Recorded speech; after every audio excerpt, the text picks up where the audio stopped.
बिस्मिल्लाहिर्रहमानिर्रहीम।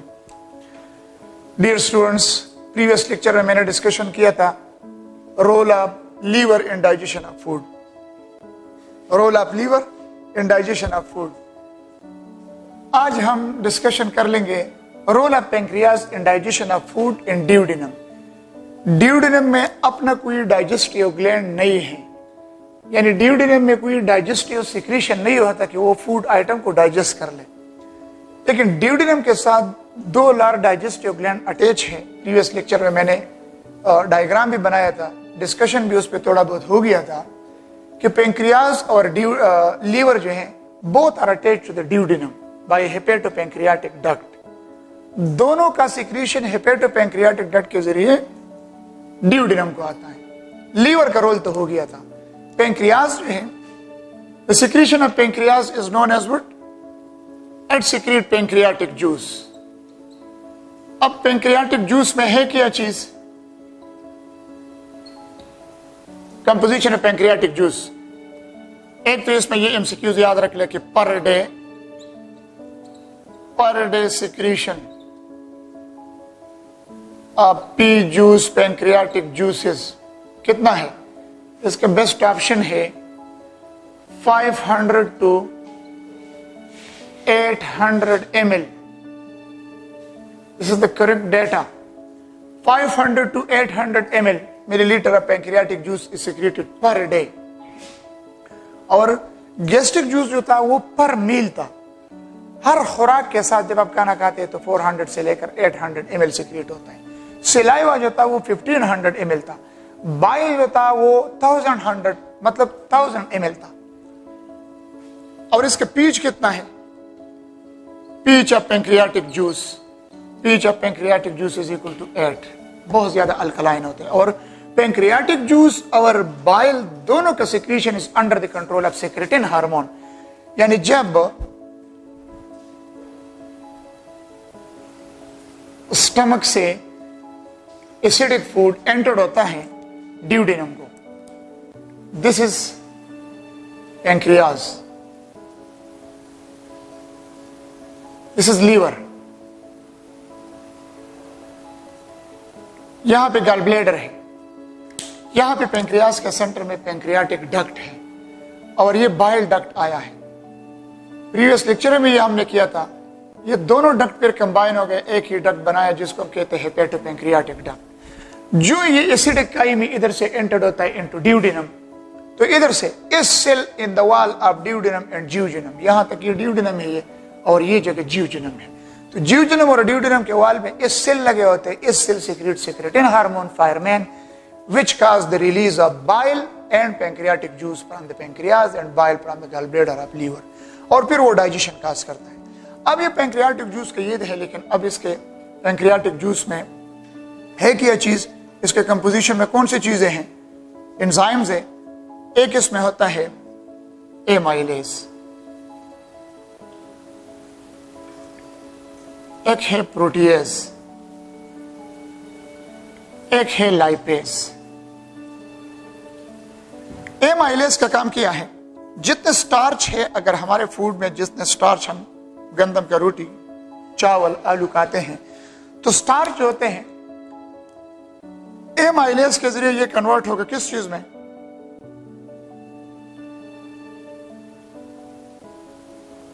माल्टोज में कन्वर्ट होगा। किस चीज में कन्वर्ट होगा? माल्टोज में।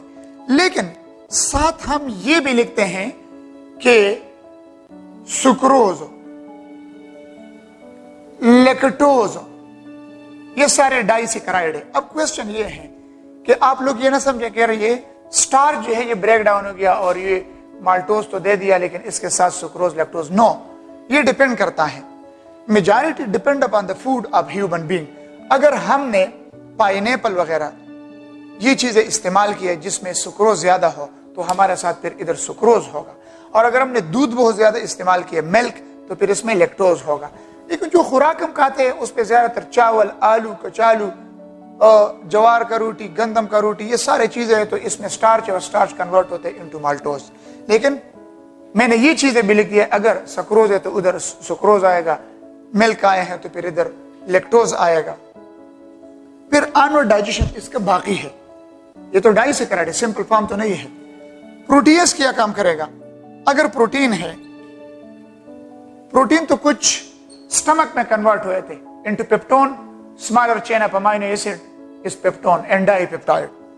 तो रिमेनिंग जितने प्रोटीन है वो कन्वर्ट करेंगे by protease into what? Protease इसको कन्वर्ट करेगा इनटू व्हाट? प्रोटीएज इसको कन्वर्ट करेगा इनटू डाइपेप्टाइड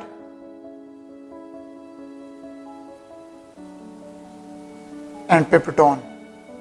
अब हमारे साथ जितने प्रोटीन है वो सारे पेप्टोन और डाइपेप्टाइड में कन्वर्ट हो गए। फर्दर डाइजेशन इसका भी बाकी है। एक चीज जिसका डाइजेशन कंप्लीट हो रहा है वो है लिपिड। तो लिपिड लाइपेज के जरिए कन्वर्ट होंगे into fatty acid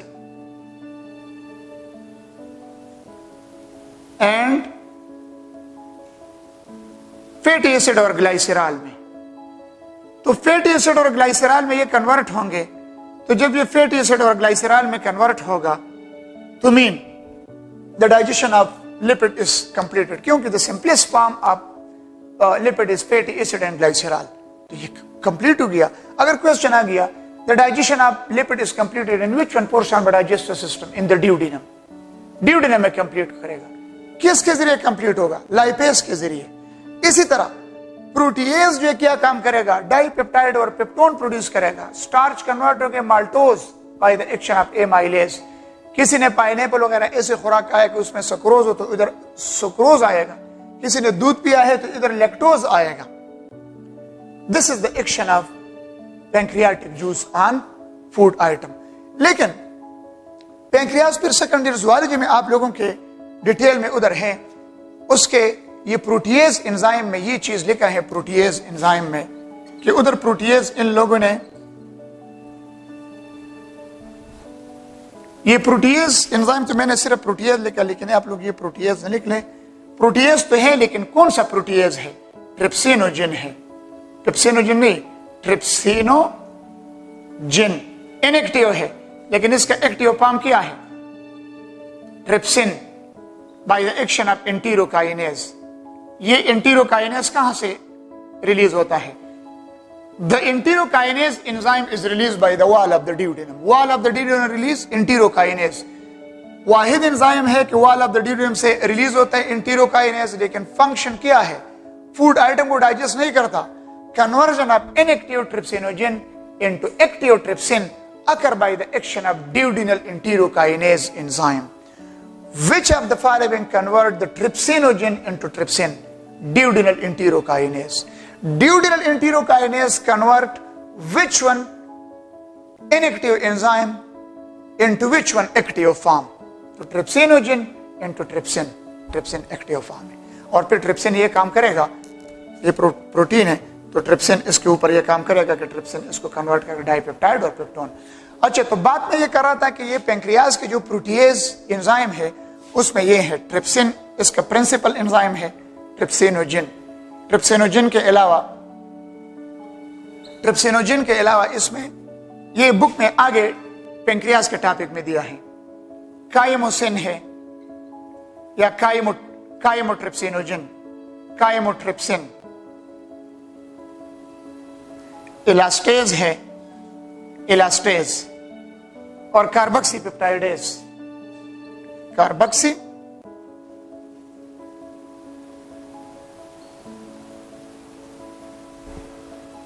peptidase. So which of the following enzyme are occur in the protease enzyme इसमें होते हैं? तो इसमें हमारे साथ है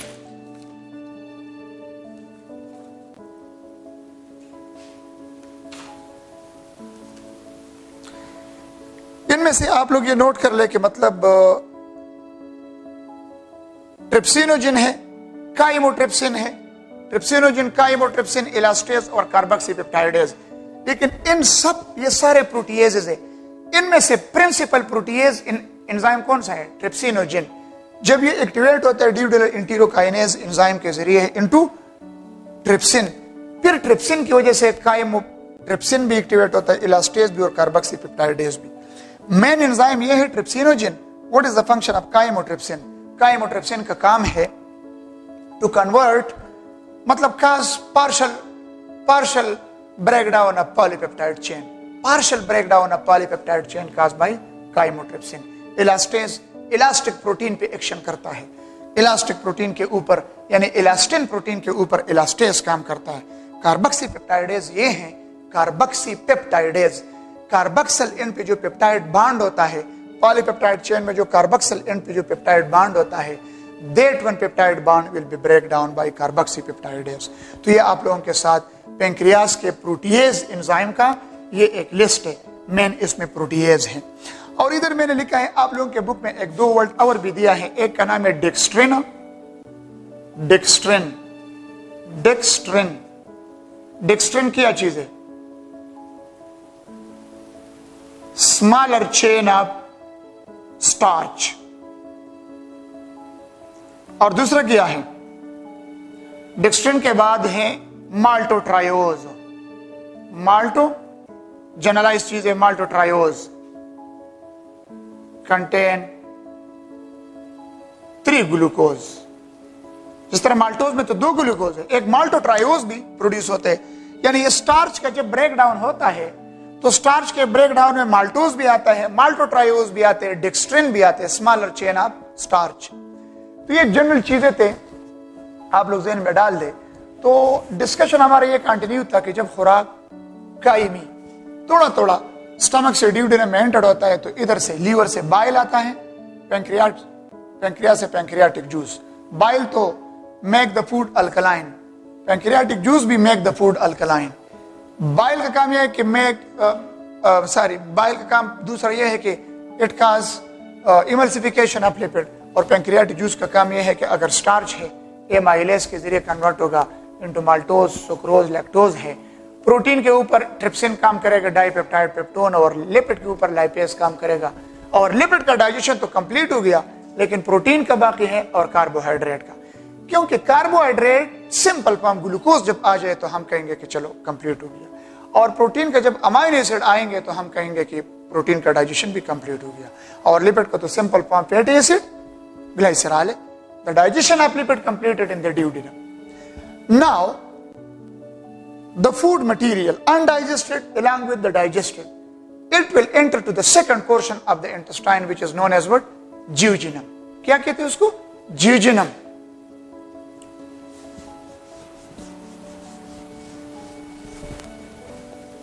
Duodenum जो है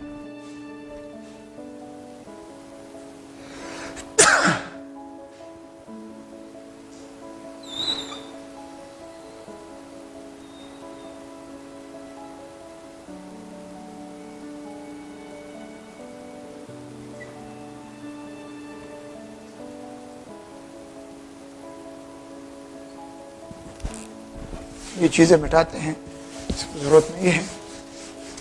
हमारा डायग्राम क्लियर आ जाए, ये इसी तरह चक्कर होगा।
यहां से लेकर यहां तक ये जीवजुनम है, और फिर आखिरी पोर्शन यहां से लेकर यहां तक क्या है?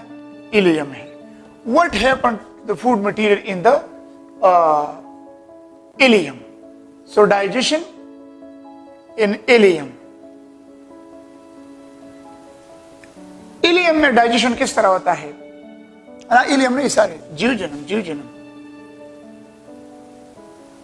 Digestion in jejunum. What happened to the food in the jejunum? Jejunum में जब खुराक एंटर होता है, अब वही कायमी की शक्ल जा रहे हैं, तो जीवजनम के वाल जो है it secret intestinal juice secrete करेगा.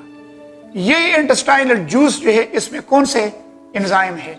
इसमें है maltase, sucrase, lactase as enzyme है. इसके अलावा amino peptidase,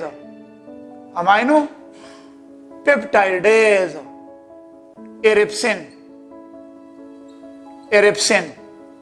These are the name of enzyme which occur in the intestinal juice. अब ये एंजाइम किस तरह काम करेगा?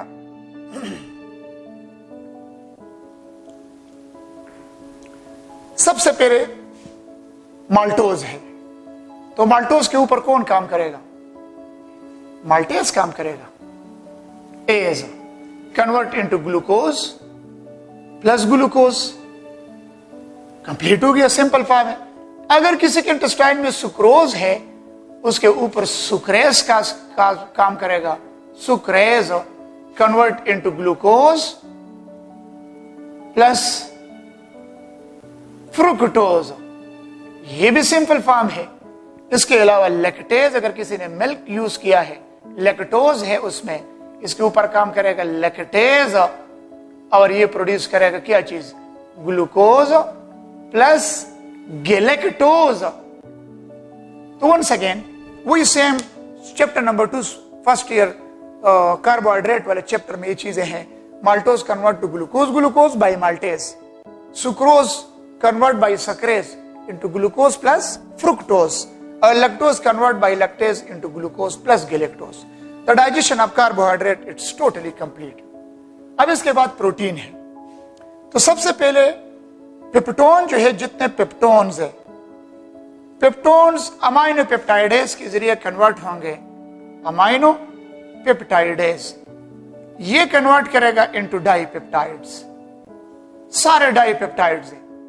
फिर ये सारे डाइपेप्टाइड्स कन्वर्ट होंगे by erepsin into amino acid. Amino acids. So the digestion of protein is also completed in the jejunum. Carbohydrate तो कंप्लीट हो गया, लेकिन पहले जितने स्टमक में और ड्यूडेनम में जितने प्रोटीन कन्वर्ट हो गए थे इनटू डाइपेप्टोन, तो वो डाइपेप्टोन जितने प्रोटीन कन्वर्ट हो गए इनटू पेप्टोन एंड डाइपेप्टाइड. तो पेप्टोन तो smaller chain of amino acid है, अब ये कन्वर्ट होंगे अमाइनो पेप्टाइडेज के जरिए इनटू डाइपेप्टाइड्स. और फिर जितने डाइपेप्टाइड्स है, जिसमें 3 अमाइनो एसिड है और 2 पेप्टाइड बॉन्ड होते हैं, उसको डाइपेप्टाइड कहते हैं. All dipeptide convert by erepsin into amino acid. So the digestion of protein is also completed in the jejunum. Duodenum में लिपिड का डाइजेशन कंप्लीट होगी. The digestion of lipid is completed where? Duodenum. But the digestion of protein is completed where? In the jejunum. Now ileum की बात start करते हैं. Digestion तो complete हो गया, अब ये सोल्यूशन की शक्ल में ये सारा फूड आइटम जा रहे हैं. अब इसके बाद एब्जॉर्प्शन होगा. और ये जीवजनम जो है, जीवजनम का लेंथ कितना था? 4 to 7 फीट. कितना था? 4 to 7 फीट. और इलियम जो है, नेक्स्ट वन इलियम. इलियम जो था ये 5 to 7 फीट. ये 5 to 7 फीट इन लेंथ है. अब क्वेश्चन मेरा ये है, इलियम में खुराक का डाइजेशन नहीं होता. इलियम में ये सारा सब कुछ इधर आ रहा है, तो इलियम का ये वाल जो है, the inner wall of the ileum is not smooth, but the wall of the ileum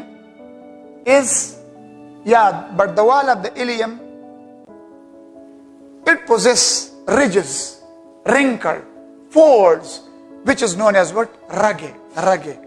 R-U-G-A-E. Once again, सुन ले. The inner wall of the ileum is not smooth, but the inner wall of the ileum contain folds or wrinkles, ridges, which is known as what? Rugae. And these rugae contain It contain million of finger-like projection known as villi. क्या कहते हैं इसको? Million of finger like projection villi. और इस villi में क्या होता है? Villi is the structure which is responsible for the absorption of digested food. Digested food absorb करता है विलाई. विलाई के अंदर क्या होता है? ब्लड कैपिलरीज होते हैं. क्या होते हैं? Blood capillaries. अब ये इलियम का स्ट्रक्चर हम ये विलाई का स्ट्रक्चर ड्रा करते हैं कि ये क्या चक्कर है. विलाई जो होता है फिंगर लाइक प्रोजेक्शन है और मिलियन में होता है. और फिर फर्दर विलाई के अंदर माइक्रो विलाई होते हैं. विलाई के अंदर क्या होता है? Micro villi which increase surface area for the absorption of food. तो अगर एमसीक्यूज आ गया, surface area for the absorption of food is increase. Surface area for the absorption of food in the small intestine is increase by micro villi which occur inside the villi. एक और चीज, oesophagus से लेकर large intestine के and तक, यहां तक पूरे एलिमेंट्री कैनाल में फ्लो ऑफ फूड जो होता है वो पेरिस्टालसिस मूवमेंट के जरिए होता है. किसके जरिए होता है? Peristalsis. The wave like contraction and relaxation of the muscular wall of the oesophagus as well as in the intestine are collectively known as what? Peristalsis. Peristalsis जो होता है, irregular peristalsis occur in which one intestine? एक MCQs note कर ली. Irregular peristalsis. Irregular peristalsis occur in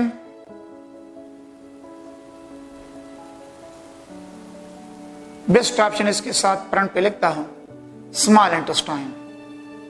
small intestine में कभी कभी peristalsis होता है और ये इस वजह से लॉजिक किया है. अगर ये कंटिन्यूअस इधर से खुराक इस तरह जाता जाता जाता और इधर आता, इसके डाइजेशन के लिए टाइम नहीं मिलता. इर्रेगुलर कभी कभार peristalsis occur in the small intestine और कंटिन्यूअस पेरिस्टालसिस जो होता है occur in the large intestine. Continuous peristalsis occur in best option large intestine. Large intestine में continuous peristalsis और small intestine में irregular peristalsis. चलो ठीक है. अब हम कह रहे विलाई का स्ट्रक्चर किस तरह और इसमें एब्जॉर्प्शन ऑफ फूड किस तरह होगा. ये फिंगर लाइक प्रोजेक्शन जो है, दिस इज विलाई. विलाई के सेंटर में एक ब्लड वेसल है, एक वेसल है जिसका नाम है लैक्टील. लैक्टील इसका नाम क्या है? लैक्टील. लैक्टील को आप लोग कह सकते हैं लिम्फ कैपिलरी. ये लिम्फ कैपिलरी है. और फिर इसी ही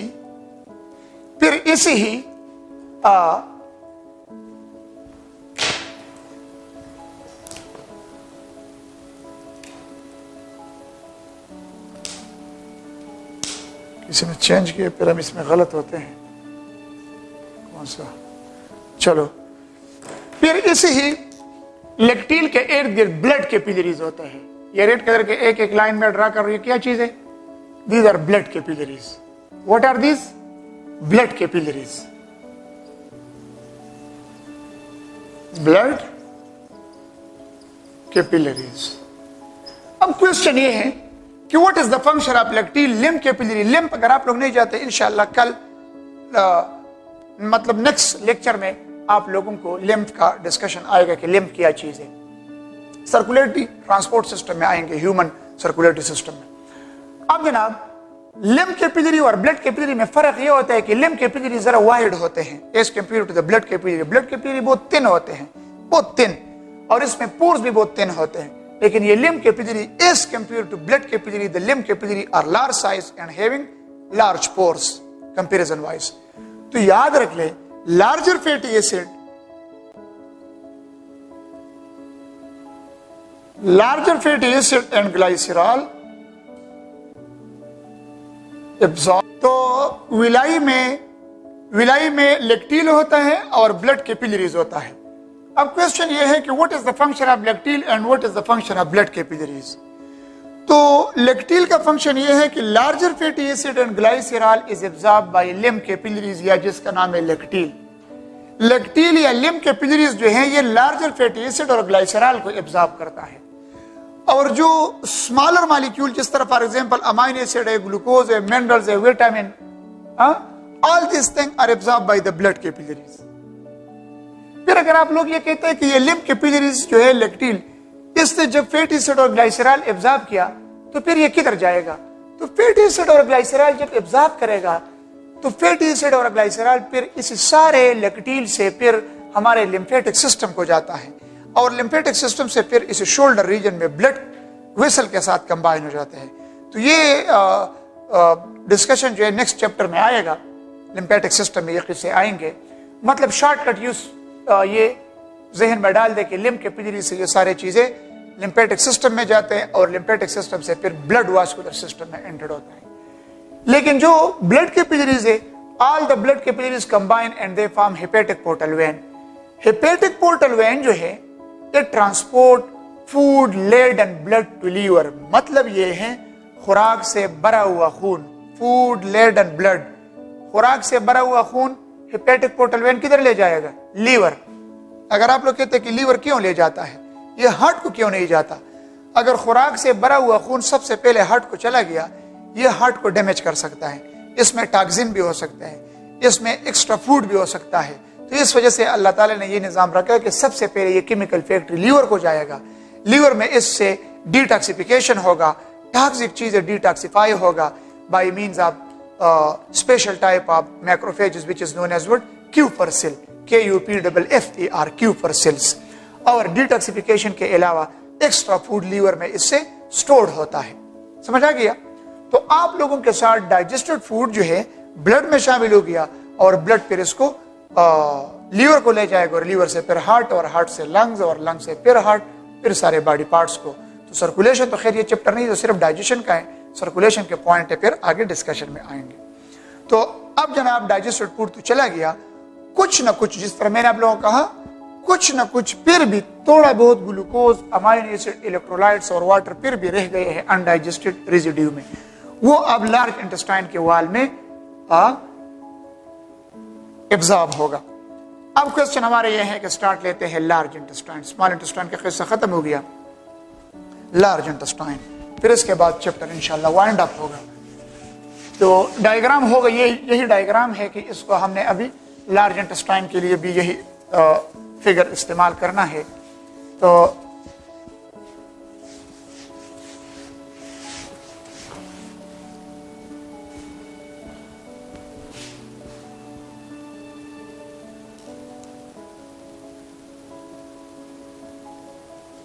लार्ज इंटेस्टाइन, लार्ज इंटेस्टाइन को लार्ज इंटेस्टाइन इस वजह से नहीं कहता कि ये लार्ज होता है, इसका डायमीटर लार्ज है, बाकी ये लेंथ वाइज स्मॉल से कम है।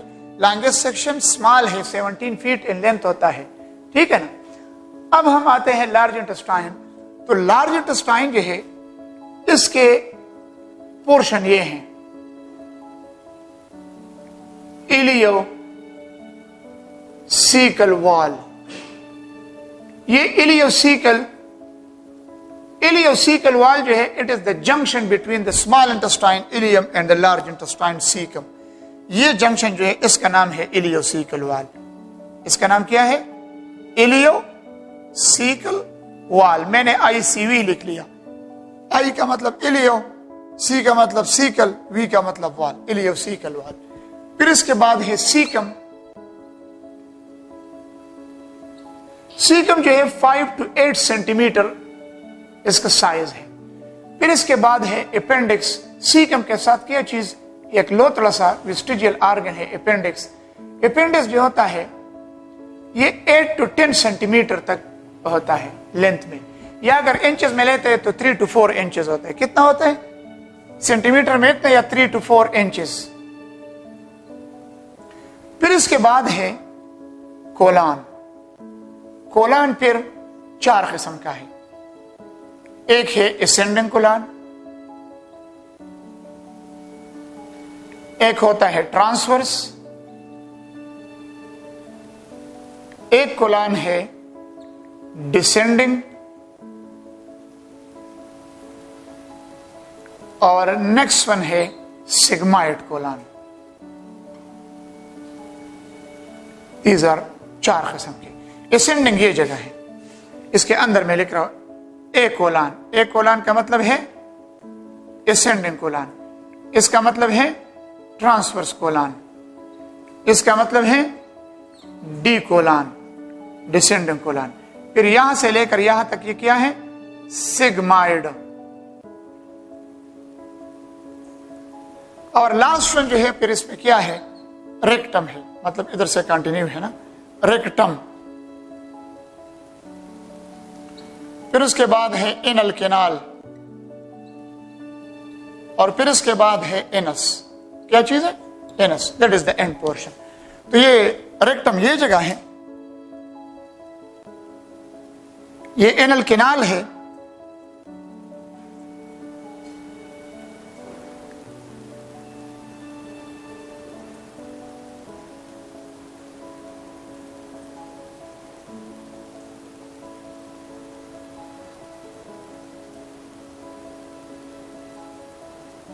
ये है एनस।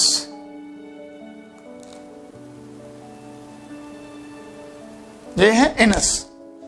अब आप लोग याद रख ले, ये जो रेक्टम होते हैं ना, रेक्टम ये 21 से लेकर 23 सेंटीमीटर होता है, और एनल केनाल जो है 2.5 सेंटीमीटर होता है। कितना होता है? 2.5 सेंटीमीटर लॉन्ग होता है।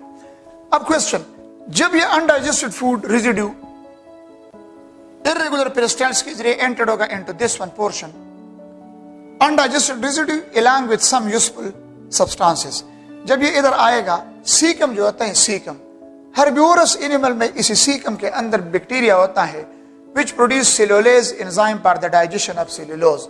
हर्बिवोरस ग्रासेस खाने वाले एनिमल, लेकिन हमारे बॉडी में इसमें बैक्टीरिया होता है जो विटामिन के और विटामिन बी प्रोड्यूस करता है। फिर इस सीकम के साथ, ये राइट साइड पे होते सीकम, सीकम के साथ एक वेस्टिजियल ऑर्गन है, फंक्शनलेस वेस्टिजियल, जो 8 to 10 सेंटीमीटर या 3 to 4 इंचेस इन लेंथ होता है। इसका नाम है अपेंडिक्स। अपेंडिक्स में अगर कोई फूड पार्टिकल चला गया, एंट्रैप हो गया, उस कंडीशन को हम कहते हैं एपेंडिसिटिस। एपेंडिसिटिस, लोग कहते हैं एपेंडिसाइट्स। Appendicitis.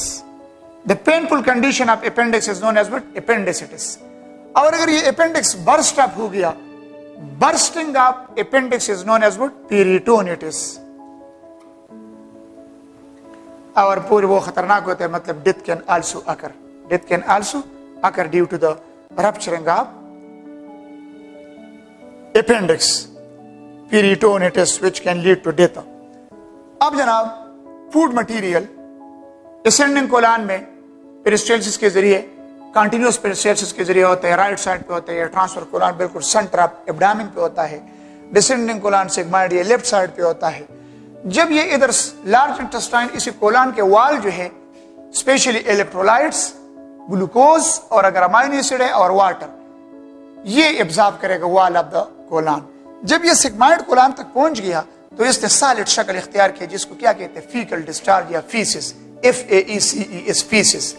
जब ये फीसिस की शक्ल इख्तियार कर ले, फीकल डिस्चार्ज या फीसिस, तो जब ये शक्ल इख्तियार कर ले, फिर इसको ज्यादा जरा फोर्सफुल पेरिस्टाल्सिस चाहिए कि उसको पुश कर ले टुवर्ड द रेक्टम, के रेक्टम को एंटर्ड हो जाए। तो फिर जनाब 2 to 3 time a day, 2 to 3 time a day a forceful peristalsis occur, which is known as what? Gastrocolic reflex. Gastrocolic reflex. Gastrocolic reflex ये है कि पूरे दिन में 2 to 3 टाइम अ डे जो है, ये gastrocolic reflex होता है, and it push the fecal discharge toward the rectum.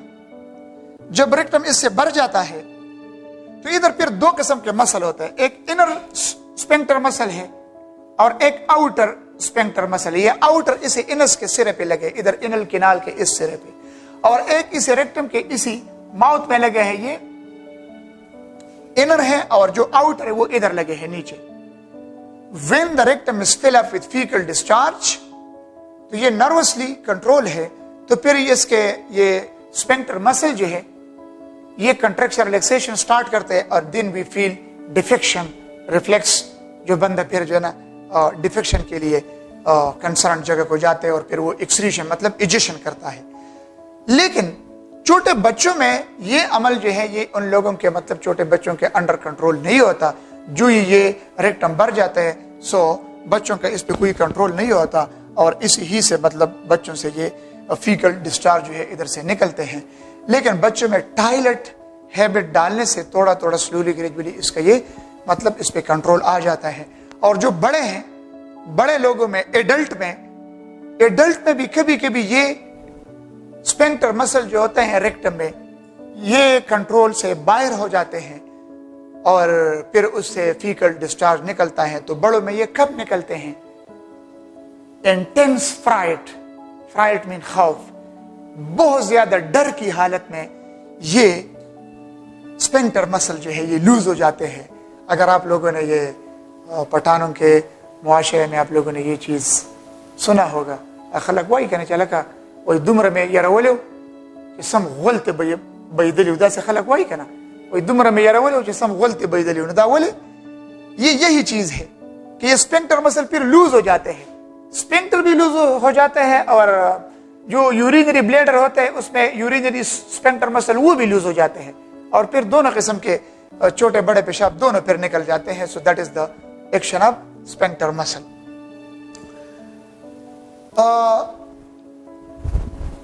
अब अगर किसी इंसान में लार्ज इंटेस्टाइन कोलान में ये पेरिस्टाल्सिस मोमेंट नॉर्मली जिस तरह होता है, अगर नॉर्मल से ये बहुत ज्यादा स्लो हो गया, और स्लो क्यों होता है? स्लो ज्यादातर जो लोग प्रोलॉन्ग टेंशन, वरीड, बोर्डम है उन लोगों को अक्सर ये पेरिस्टाल्सिस बहुत ज्यादा स्लो हो जाता है। तो ये जब स्लो हो गया तो माय डियर ये देख ले कि ये बहुत ज्यादा स्लो की वजह से ये लार्ज इंटेस्टाइन कोलान के वाल पानी बहुत ज्यादा एब्जॉर्ब करेगा, और ये बाज मेडिसिन के साथ भी ये होता है। तो जब पानी बहुत ज्यादा एब्जॉर्ब करेगा इधर तक पहुंचेगा तो ये फीकल डिस्चार्ज बिल्कुल इस तरह होता है कि स्टोन की शक्ल इख्तियार करते हैं, बहुत सख्त हो जाते हैं, फिर वो डिफेक्शन में बहुत ज्यादा मुश्किल हो जाता है, और उस कंडीशन को कहते हैं कॉन्स्टिपेशन कब्ज। अक्सर वो इनल किनाल को भी जख्मी करता है। और अगर इंफेक्शन की वजह से कोलान में जो पेरिस्टाल्सिस मोमेंट है वो नॉर्मल से बहुत ज्यादा जल्दी से होता है, मतलब बहुत तेज हो गया, तो बहुत ज्यादा रैपिड स्पीड से जब पेरिस्टाल्सिस होता है तो बिल्कुल रीअब्जॉर्प्शन के टाइम नहीं मिलता, और इधर से आते और इधर से वापस निकलते हैं, और उस कंडीशन को क्या कहते हैं? डायरिया। तो डायरिया इन्फेक्शन की वजह से, और कॉन्स्टिपेशन अक्सर मेडिसिन से भी होता है, और प्रोलॉन्ग टेंशन, वरीड, इन चीजों से भी ये होता है। सो ये आप लोगों के साथ डाइजेशन के मतलब पूरा एक डिस्कशन था जो इस जगह पे कंप्लीट हो गया।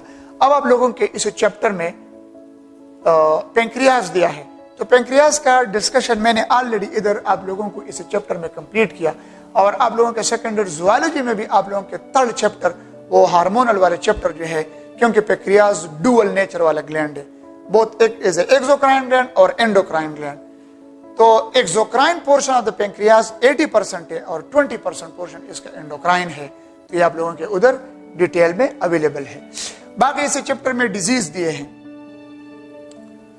अल्सर दिया है, स्टमक अल्सर, जिस तरह मैंने आप लोगों को कहा कि ताकि स्टमक अल्सर जो है वो उसका मेन रीजन जो है हेलिकोबैक्टर पाइलोरी है। जो हेलिकोबैक्टर पाइलोरी कम से कम 60% stomach ulcer is caused by Helicobacter pylori, और 40% म्यूकस के डैमेज होने की वजह से होता है।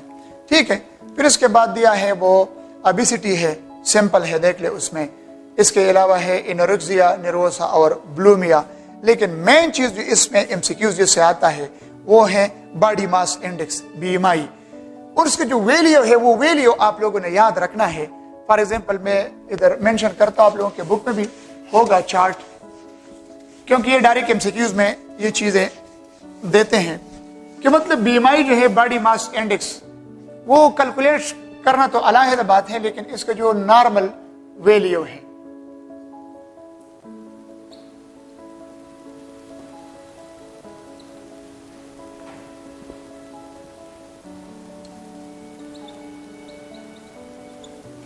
हर इंसान का नॉर्मल बीएमआई जो होता है, नॉर्मल जो वैल्यू है, तो नॉर्मल बीएमआई कितना होगा? 18 से लेकर 18.5 से 24.9।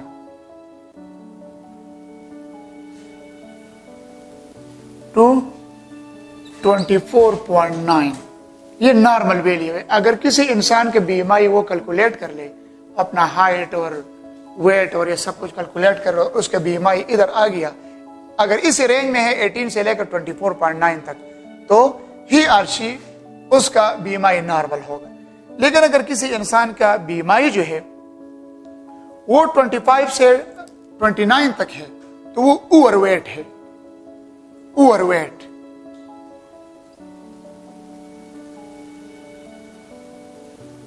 25.0 to 29.9, ये अगर किसी का बीएमआई है तो ये लोग जो होते हैं ये ओवरवेट है।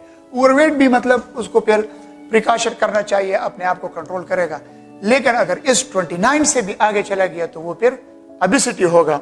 और अप्स जो होता है वो 30 और ग्रेटर अप्स। बीएमआई कितना होगा वैल्यू? 30 और ग्रेटर। ये खतरनाक चीज है। हाँ, और इससे भी एक और खतरनाक कंडीशन है जिसका नाम है मार्बिडली अप्स। आप लोगों ने इस किस्म के लोग देखे होंगे कि मार्बिडली अप्स ऐसे होते हैं कि वो जगह से हिल नहीं सकते और बहुत ज्यादा मतलब चलने फिरने में भी उसको बहुत ज्यादा तकलीफ होती है। मार्बिडली अप्स 40 और ग्रेटर। बीएमआई वैल्यू जब 40 आ जाए या 40 से अबव आ जाए तो फिर वो क्या होंगे? फिर वो मार्बिडली अप्स होता है। तो ये डायरेक्ट आप लोगों के साथ ये सारे एमसीक्यूज में इस तरह देते हैं। 18.5 to 24.5 normal, 24.9 is the normal BMI value, overweight, ups or morbidly ups. Yeah, if a person is morbidly ups, the BMI value will be. Yeah, if a person is overweight, what will be their BMI value? When the BMI value from 25.0 to 29.9, so it show which of the following option. कि मतलब अगर किसी का BMI 25.0 से लेकर 29.9 तक है तो ये कौन सा ऑप्शन शो कर रहा है? नॉर्मल शो कर रहा है, ओवरवेट है, अप से, मार्बिडली अप से। तो ये कौन सा शो करेगा? It will show overweight.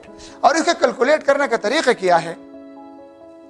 Calculate करने का तरीका ये है, अपना वेट ले ले पाउंड में।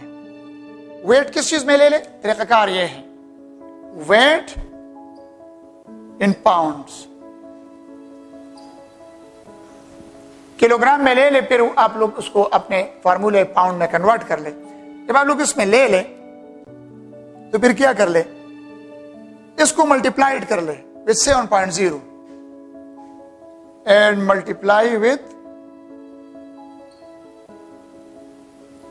7.705।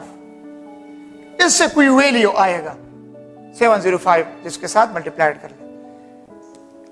फिर उस वैल्यू को डिवाइड बाय योर हाइट, उस वैल्यू को क्या कर ले? Divide by your height in inches. मतलब वंस अगेन अपना वेट पाउंड में ले ले, फिर उसको मल्टीप्लाइड कर ले 705 के साथ, उससे कोई वैल्यू आएगा, फिर उस वैल्यू को डिवाइड कर ले by your height in inches, फिर उससे कोई वैल्यू आएगा, फिर क्या कर ले? फिर उससे जो वैल्यू आएगा फिर दोबारा second time divide by your height in inches in second time, और उससे फिर जो वैल्यू आएगा तो वो या ये होगा या ये होगा या ये होगा या ये, ऐसे चारों में से कोई एक वैल्यू तो होगा।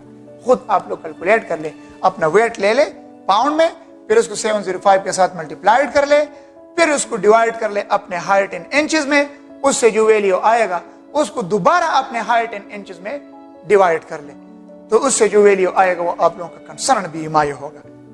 And this is the end of this chapter number 11 digestion. इंशाल्लाह नेक्स्ट चैप्टर सर्कुलेशन हम नेक्स्ट लेक्चर में कंटिन्यू करेंगे। अल्लाह हाफिज।